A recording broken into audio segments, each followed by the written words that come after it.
Naam van de gever onbekend, ja, en waarom hij het weggegeven heeft, ook onbekend dus.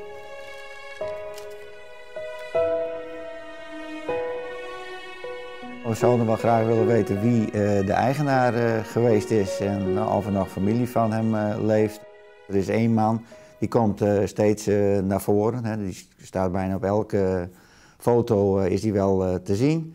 Ja, dat is volgens ons de eigenaar van het album, maar de naam, nee, weten we niet. Hij zat op Terschelling, daar is een groot aantal van deze foto's genomen en er zat ook een vlakafdeling waar hij dan bij hoorde. Hij was volgens ons de man die de radio bediende met een aantal collega's, want er wordt een funkzoek genoemd, dus dat is echt een funk, dat is het radiogebeuren.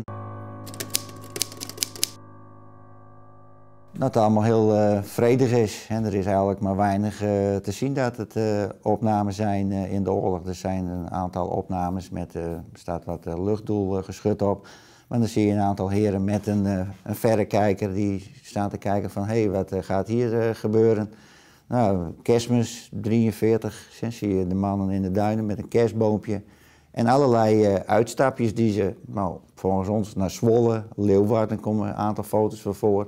Amsterdam, dus ja, het was voor hun wel een beetje echt een leuk tijdverdrijf. En ja, als je op de Schelling zat, dan was je ver van de bewoonde wereld, zal ik maar zeggen. Dus dat was ook een maatschappij op zichzelf, net zoals je dat ook op Schiermonnikoog gaat.